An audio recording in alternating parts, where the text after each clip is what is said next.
നിരവധി പ്രശസ്ത സിനിമകളുടെ നിർമ്മാതാവാണ് ലിസ്റ്റിൻ സ്റ്റീഫൻ. എല്ലാവർക്കും അറിയാം. ഇന്ന് ലിസ്റ്റിൻ സ്റ്റീഫൻ്റെ ഒരു വീഡിയോ കാണാനിടയും മിക്ക വാർത്താ മാധ്യമങ്ങളിലും ഉണ്ടായിരുന്നു.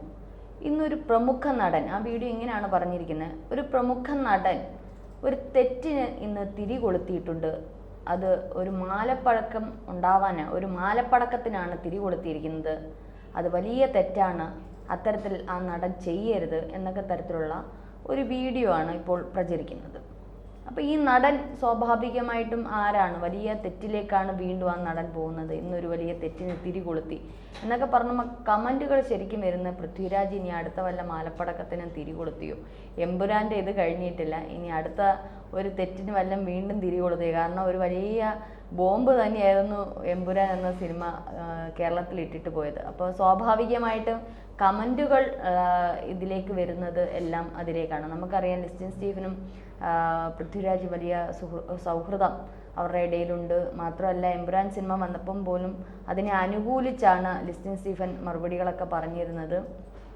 പക്ഷേ ഇത് ആരെ എന്ന് കുറിച്ചാണ് ഇപ്പോൾ സോഷ്യൽ മീഡിയ അന്വേഷിക്കുന്നത്. സ്വാഭാവികമായിട്ടും പല പ്രമുഖ നടന്മാരിലേക്കും തിരിയും. പക്ഷേ ഇതിൻ്റെ ഒരു മുന്നോടിയായിട്ട് ഇപ്പോൾ 2 ദിവസത്തിന് മുമ്പ് നമുക്കറിയാം, കഞ്ചാവ് വേട്ട, ലഹരിക്ക് അടിമകളായിട്ടുള്ള കുറേ നടന്മാരെയും സംവിധായകരെയൊക്കെ ഇതിനിടയിൽ പിടിച്ചിരുന്നു. അതിൻ്റെ പ്രധാനമായിട്ടും ഷൈൻ ടോം ചാക്കോ, ശ്രീനാഥ് ഫാസി, പിന്നെ വേടൻ, ഈ പറഞ്ഞതുപോലെ വേടൻ, പിന്നീട് ഖാലിദ്, ഇത്തരത്തിലുള്ള ആൾക്കാരെ, ആലപ്പുഴ ജിംഖാനയിലേക്ക് സംവിധായകൻ ഒക്കെ, ഇത്തരത്തിലുള്ളവരെയൊക്കെ ഈ കഞ്ചാവ് അല്ലെങ്കിൽ ഹൈബ്രിഡ് ലഹരിയുമായിട്ട് ബന്ധപ്പെട്ടുള്ള കേസിൽ ഇപ്പോൾ അവരെ അറസ്റ്റ് ചെയ്യുകയും കേസൊക്കെ മുൻപോട്ട് പോവുകയും ചെയ്യാം. അപ്പോൾ ഇതിനെ അനുകൂലിച്ചുകൊണ്ട് പലരും രംഗത്തെത്തിയിരുന്നു. ഈവൻ നമുക്കറിയാം, ആലപ്പുഴ ജിംഖാനയിൽ അഭിനയിച്ചവരും അതിലെ നസ്ലീനെയൊക്കെ എല്ലാവർക്കും അറിയാം. നസ്ലീനൊക്കെ ഇതിനെ അനുകൂലിച്ചുകൊണ്ടാണ് ഈ രംഗത്തെത്തിയത്. അതിന് നസ്ലീൻ്റെയൊക്കെ ഇതിൻ്റെ തുടരെ കുറേ ആൾക്കാർ സോഷ്യൽ മീഡിയയിൽ ഫുള്ള് നെഗറ്റീവ് കമൻറ്റുകൾ കൊണ്ട് നിറയ്ക്കുകയാണ്. മാത്രമല്ല, ആ ഒരു ഇതിനകത്ത് പറയുന്നുണ്ട്, ഇനി മുമ്പെങ്ങും ഇല്ലാത്ത വിധം കത്തും, ഖാലിദിനൊപ്പം എന്നാണ് ജിംഷി കുറിച്ചത്. അതിനെ പിന്തുണച്ചാണ് നസ്ലിം രംഗത്തെത്തിയത്. മാത്രമല്ല, അതിൻ്റെ താഴെ കമൻ്റായിട്ട് ലുക്മാൻ്റെ കമൻറ്റിന് നിരവധി പേര് ഇത്തരത്തിൽ അസഭ്യം പറയുന്നുണ്ട്. അപ്പം ഇതിനകത്ത് ശ്രീനാഥ് ഫാസി അതിനകത്തിട്ട ഒരു കമൻ്റാണ്, എൻ്റെ പടം കൂടി അങ്ങ് ഇടൂ, എൻ്റെ പടം എന്താ നിങ്ങൾ ഒഴിവാക്കിയത്, എൻ്റെ പടം കൂടി ഇടൂ, ഒന്ന് പുറകിലേക്ക് നോക്കൂ, നീ എൻ്റെ തോളുരുമി നിൽപ്പുണ്ട് എന്നാണ് ജിംഷി പറഞ്ഞത്. അപ്പോൾ ഇത്തരത്തിൽ ഈ ഒരു ലഹരിയുമായി ബന്ധപ്പെട്ട് പലരെയും പിടിച്ചപ്പോൾ അതിനെ പിന്തുണച്ച് തന്നെ ഈ ചലച്ചിത്ര മേഖലയിൽ നിന്ന് ഇത്ര ധൈര്യത്തോടെ വീണ്ടും വീണ്ടും ഈ പ്രമുഖ നടന്മാരൊക്കെ വരുമ്പോൾ ഉണ്ടാകുന്ന അവസ്ഥയൊന്ന് ആലോചിച്ച് നോക്കുക. നസ്ലീനെയൊക്കെ എല്ലാം ഒരുപാട് യുവതലമുറയൊക്കെ ഇഷ്ടം, അവരുടെയൊക്കെ ഒരു ഹരമാണ് നസ്ലീനൊക്കെ പറയുന്നത്. ചോക്ലേറ്റ് ബോയ്, പഴയ കുഞ്ചാക്ക ബോബൻ കഴിഞ്ഞു കഴിഞ്ഞാൽ പിന്നെ ഒരു നസ്ലീനിൻ്റെയൊക്കെ ഒരു ഈ കാലം വരുമ്പോഴത്തേക്ക് ചോക്ലേറ്റ് ബോയ് എന്നുള്ള രീതിയിൽ കോളേജ് കുട്ടികൾ, പെൺകുട്ടികളുടെയൊക്കെ ഒരു ആരാധനാ പാത്രമാണ് നസ്ലീൻ എന്ന് പറയുന്നത്. അപ്പോൾ അത്തരത്തിലൊരു പ്രമുഖനായിട്ട് നിൽക്കുന്ന ഒരു വ്യക്തി ഇത്തരത്തിൽ പിന്തുണച്ചുകൊണ്ട് കമൻ്റ് ഇടുക എന്ന് പറയുന്നത്, ഇത് മാത്രമല്ല നടിമാരും ഇടുന്നുണ്ട്. അപ്പം ഈ ഒരു ഇവരെ പിടിച്ചത് ഇതിനകത്ത് പലരും കമൻറ്റ് ചെയ്യുന്നുണ്ട്, സ്വാതന്ത്ര്യ സമരത്തിന് പോയി സമരം ചെയ്തിട്ടോ അല്ലെങ്കിൽ ഏതെങ്കിലും ഈ പറഞ്ഞതുപോലെ പാവങ്ങൾക്ക് വേണ്ടി സെക്രട്ടേറിയറ്റ് വന്ന് സമരം ചെയ്തതിനോ അല്ല ഇവരെ പോലീസ് അറസ്റ്റ് ചെയ്തുകൊണ്ട് പോയതെന്ന് ഓർക്കുക. ഇവരെ അറസ്റ്റ് ചെയ്തത് എന്തിനാണ്? ലഹരിയുമായി ബന്ധപ്പെട്ട് വളരെ കഠിനമായ നടപടിയിലേക്ക് കടക്കേണ്ടുന്ന സമയം അതിക്രമിച്ചു എന്നുള്ളതിൻ്റെ തെളിവാണ് ഇതൊക്കെ. ലഹരിയുമായി ബന്ധപ്പെട്ട കേസിനാണ് ഇവരെ അറസ്റ്റ് ചെയ്യുകയും ഇവരെ ഇത്തരത്തിൽ ജയിലിലാക്കുകയും ഇത്തരത്തിൽ ജയിലിൽ അടക്കുകയൊക്കെ ചെയ്തത്. അപ്പോൾ ഇതിനെ അനുകൂലിച്ചുകൊണ്ട് വീണ്ടും സിനിമാ മേഖലയിൽ നിന്ന് അത് പ്രമുഖരായ വ്യക്തികൾ വരുന്നുണ്ട് എന്നുള്ളതാണ് അതിശയോക്തിയുണ്ട്. അപ്പോൾ ഇതിനെയൊന്ന് നിയന്ത്രിക്കാൻ യാതൊരു ഇതില്ല. ഒന്ന് ആലോചിക്കുക, നസ്ലീനൊക്കെ ഇത്തരത്തിൽ ഒരു സപ്പോർട്ടിങ് കൊടുക്കുമ്പോൾ ലഹരി ഉപയോഗിക്കുന്നതും കുഴപ്പമില്ല എന്ന് പറയുമ്പോൾ എത്രയോ യുവാക്കളാണ്, നിങ്ങളെയൊക്കെ ആരാധനയായിട്ട് കാണുന്ന, ആരാധനയോടെ വീക്ഷിക്കുന്ന എത്രയോ യുവതലമുറയാണ് ഇതൊന്നും ഉപയോഗിച്ചാൽ കുഴപ്പമില്ല എന്നുള്ള രീതിയിലേക്ക് അവരെ മാറ്റുന്നത്. നിങ്ങളുടെയൊക്കെ ഒരു വാക്ക് അല്ലെങ്കിൽ ഒരു നോട്ടം അല്ലെങ്കിൽ ഒരു മൗനം മാത്രം മതി മറ്റുള്ളവരൊക്കെ എന്തോരം ഇൻസ്പയർഡ് ആവാൻ.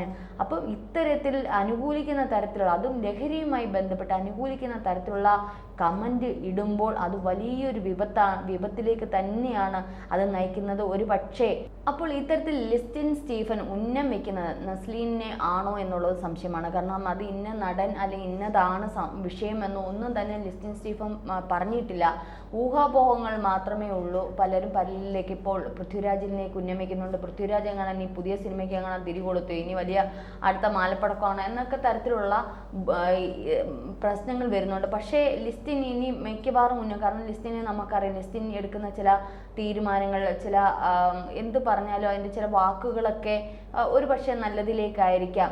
അപ്പോൾ അത്തരത്തിൽ ഇതിലേക്കും ആകാം എന്നുള്ളത് നമുക്ക് ഊഹിക്കാവുന്നതേ ഉള്ളൂ. കാരണം ലഹരിയുമായി ബന്ധപ്പെട്ട് സിനിമയിൽ തന്നെ ലിസ്റ്റിൻ സ്റ്റീഫൻ നമുക്കറിയാം ഈ പറഞ്ഞതുപോലെ ഡയറക്ടേഴ്സ് അസോസിയേഷൻ്റെ അല്ലെ ആ ഒരു സംഘടനയുടെ ഒരു ഭാഗം തന്നെയാണ്. അപ്പോൾ സ്വാഭാവികമായിട്ടും ചില കാര്യങ്ങൾ ലിസ്റ്റിൻ ആ കാര്യങ്ങളിലൊക്കെ പലപ്പോഴും പ്രതികരിച്ചിട്ടുണ്ട്. അപ്പോൾ ഇതിലേക്കായിരിക്കാം ചിലപ്പോൾ ലിസ്റ്റിൻ ചൂണ്ടിയിട്ടത്, ഒരു തെറ്റ് ചൂണ്ടിക്കാണിച്ചതായിരിക്കാം. കാരണം ഒരു പക്ഷേ ലിസ്റ്റിൻ്റെയൊക്കെ ഒരു ചെറിയ അനുജനെ പോലെയൊക്കെ ആയിരിക്കാം ഇവരെ കാണുന്നത്. അപ്പം അത്തരത്തിൽ സിനിമാ മേഖലയിൽ വീണ്ടും ഒരു കടുപ്പത്തിലേക്ക് മലയാള സിനിമാ മേഖല മറ്റൊരു തലത്തിലേക്ക് പോകുമ്പോൾ അതിനെ ഒരു മുതിർന്ന ചേട്ടൻ എന്നുള്ള രീതി തടയിടുന്ന തരത്തിൽ ഒരു വാണിംഗ് ആയിരിക്കാം ഇത് കൊടുത്തിരിക്കുന്നത്.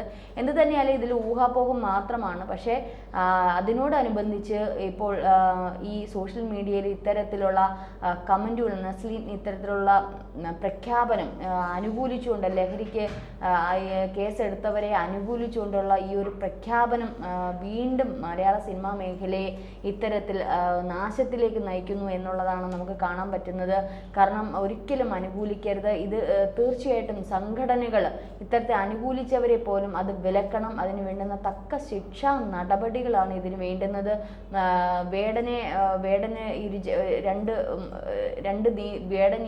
രണ്ട് നീതി എന്നൊക്കെ തരത്തിലുള്ള പല പോസ്റ്റുകളും നമ്മുടെ രാഷ്ട്രീയ മേഖലയിൽ തന്നെ, ഈവൻ നമ്മുടെ വനമന്ത്രിയുടെ ഭാഗത്ത് നിന്ന് പോലും അത്തരത്തിലുള്ള ഒരു ഭാഗത്ത് മാത്രം നീതീകരിച്ചുകൊണ്ടുള്ള പോസ്റ്റുകളും സംസാരമൊക്കെ വരുമ്പോൾ ഈ നമ്മുടെ ഭരിക്കുന്നവർ പോലെ ഇത്തരത്തിൽ പല രീതിയിലുള്ള അനുകൂലിച്ചുകൊണ്ടുള്ള പോസ്റ്റുകളൊക്കെ ഇടുമ്പോൾ മറ്റുള്ളവരുടെ അവസ്ഥ എന്താണ്? അപ്പം സ്വാഭാവികമായിട്ടും മലയാള ചലച്ചിത്ര മേഖലയിൽ വേടനെ അനുകൂലിച്ചുകൊണ്ട് മന്ത്രിമാരും അല്ലെങ്കിൽ ഇത്തരത്തിലുള്ള രാഷ്ട്രീയക്കാരും ഒക്കെ വരുമ്പോൾ ശ്രീനാഥ് ഭാസിക്കും ഷൈൻ ടോം ചാക്കോയ്ക്കെതിരെയുള്ള വലിയ വിമർശനങ്ങൾ സ്വാഭാവികമായിട്ടും അവരുടെ ഇടയിൽ ഇത്തരത്തിലുള്ള ചർച്ചകൾക്ക് ഇടം വരുത്തി കാണും. അതുകൊണ്ടായിരിക്കാം ഒരു പക്ഷേ അങ്ങനെയാണെങ്കിൽ വേടനെ നിങ്ങൾ അനുകൂലിക്കുന്നുണ്ടെങ്കിൽ ഒരു പക്ഷേ ഈ ഒരു ചലച്ചിത്ര മേഖലയിൽ നിന്ന് ഞങ്ങൾ ഇവരെയൊക്കെ അനുകൂലിക്കും എന്നുള്ള തരത്തിലൊക്കെ ആയിരിക്കാം. എന്തു തന്നെ ആയാലും വേടൻ ചെയ്താലും ശ്രീനാഥ് ഭാസി ചെയ്താലും ഇനി ഷൈൻ ടോം ചാക്കോ ഖാലിദ് ചെയ്താലും ഒക്കെ തെറ്റ് തന്നെയാണ്. അതിനെ ആരും തിരുത്താൻ ശ്രമിക്കരുത്. കാരണം അത് സമൂഹത്തിൽ വലിയൊരു വിപത്തിലേക്കാണ് നയിക്കുന്നത്. നമ്മുടെ കുഞ്ഞു മക്കളൊക്കെ വളർന്നുകൊണ്ടിരിക്കുകയാണ്. ഇത്തരത്തിൽ നിങ്ങളാണ് അവർക്ക് മാതൃകയാകേണ്ടത്. ഒരുപക്ഷെ വേടൻ ചെയ്ത ഒരു കാര്യമുണ്ട്, ഈ ഒരു ഇതുമായി ബന്ധപ്പെട്ട് ഇറങ്ങിയപ്പോൾ തന്നെ ഞാൻ ചെയ്തത് തെറ്റാണ്, എൻ്റെ മക്കളെ എന്നെ കണ്ടു പഠിക്കരുത്, കാരണം ഞാൻ ഉപയോഗിക്കുന്ന സാധനം തെറ്റാണ്, ഞാനത് മാറ്റാൻ ശ്രമിക്കും, അത് ഞാൻ തിരുത്തിയിരിക്കും എന്നൊക്കെ തരത്തിൽ വേടൻ പറഞ്ഞു. ആ ഒരു നട്ടല്ല അല്ലെങ്കിൽ ആ ഒരു ഇതെങ്കിലും നമ്മളുടെ മലയാള സിനിമയിലെ നടന്മാരും സംവിധായകരും ഒക്കെ കാണിക്കണം. അനുകൂലിക്കുന്നവർ കാണിക്കണം. ഒരിക്കലും തെറ്റിനെ അനുകൂലിച്ച് നിൽക്കരുത്. നിങ്ങളുടെ പല നിങ്ങളുടെ ഹീറോയിസും ഒക്കെ കണ്ടു വളരുന്ന കുട്ടികളാണ്. അപ്പോൾ അവരെ തെറ്റിലേക്ക് നയിക്കാൻ നിങ്ങളായിട്ട് അത് ഇടവരുത്തരുത്. നാളെ ഒരു കുടുംബത്തിൽ ഒരു കുട്ടി തെറ്റ് ചെയ്യുമ്പോൾ അതിൻ്റെ കണ്ടില്ലേ നസ്ലിൻ ഇത്തരത്തിൽ പറഞ്ഞത് കണ്ടില്ലേ, അതിനൊന്നും ഒരു കുഴപ്പമില്ല, ലഹരി എന്താ ഉപയോഗിച്ചു, അവർക്കൊക്കെ ഉപയോഗിക്കാമെങ്കിൽ ഞങ്ങൾക്ക് എന്താ, അവരൊക്കെ എന്തോ ചീത്ത ആൾക്കാരാണോ, അവർ സമൂഹത്തിൽ ഇത്രയും വലിയ ഉന്നത നിലയിൽ നിൽക്കുന്നവർ ആണെന്നുണ്ടെങ്കിൽ പിന്നെ ഞങ്ങൾ ഉപയോഗിച്ചാൽ എന്താ തെറ്റ് എന്നുള്ളത് നമ്മുടെ കുഞ്ഞുങ്ങൾ, നമ്മുടെ വരും തലമുറ ചോദിക്കാൻ ഇടവരും. ഏതായാലും ലിസ്റ്റിൻ സ്റ്റീഫൻ എന്ത് ഉദ്ദേശിച്ചാണ്, ഇത്തരത്തിൽ ഏത് നടനെ ഉദ്ദേശിച്ചാണെന്നുള്ള കൃത്യമായി ലിസ്റ്റിൻ സ്റ്റീഫൻ പറയാത്തിടത്തോളം കാലം അത് നമുക്കും പറയാൻ പറ്റില്ല. പക്ഷേ ചൂണ്ടുന്നത് ലഹരിക്ക് അനുകൂലമായിട്ടുള്ള ചില ഈ ഇത്തരത്തിലുള്ള ഒരു പക്ഷേ നസ്ലിൻ്റെ പോസ്റ്റുകളായിരിക്കാം, അല്ലെങ്കിൽ പലരുടെയും അനുകൂലമായിട്ടുള്ള പോസ്റ്റുകളായിരിക്കാം ഒരു വലിയ മാലപ്പടക്കത്തിനാണ്, ഒരു തെറ്റിനാണ് നിങ്ങൾ തിരികൊളുത്തിയിരിക്കുന്നത് എന്നുള്ളത് ആണ്. കാരണം മറ്റൊരു തരത്തിൽ പൃഥ്വിരാജ് കാരണം ഇനി ഈ പറഞ്ഞതോളം തിരികൊളുത്തത്തക്ക രീതിയിൽ ഇപ്പോൾ പ്രത്യേകിച്ച് പടങ്ങളോ ഒന്നും ഇറങ്ങിയിട്ടില്ല. പക്ഷെ ഇത് തന്നെയാണ് വിരൽ ചൂണ്ടുന്നത്. ഒരു പക്ഷെ നമുക്കത് പറയാനും പറ്റില്ല, കാരണം ലിസ്റ്റിനത് ഇന്ന നടൻ ഇന്നതാണ് വിഷയം എന്നുള്ളത് നമുക്ക് പറയാൻ പറ്റാത്തതുകൊണ്ട് അത് തന്നെയാണ് എന്നുള്ളത് പറയാനും പറ്റില്ല. പക്ഷെ ഞാൻ ഇതിലൂടെ ഒന്ന് മെൻഷൻ ചെയ്തു എന്നുള്ളതേ ആയിരിക്കും, കാരണം ഇതും ഒരു തെറ്റ് തന്നെയാണ്, മലയാള സിനിമയിലെ വലിയൊരു തെറ്റ് തന്നെയാണ് ഇത്. എന്ത് തന്നെയായാലും അതിനെ തടയണം. സിനിമയിലെ സംഘടനകൾ മുന്നോട്ട് തന്നെ വന്ന് ഈ മുളയിലേ നുള്ളുക എന്ന് പറഞ്ഞില്ല, അത് തന്നെ ചെയ്യുക തന്നെ വേണം. ഇതിനെ വളർത്തരുത്, പരിപോഷിപ്പിക്കരുത്. അത് സമൂഹത്തിൽ വലിയൊരു വിപത്തിലേക്കായിരിക്കും അതിനെ നയിക്കുന്നത്.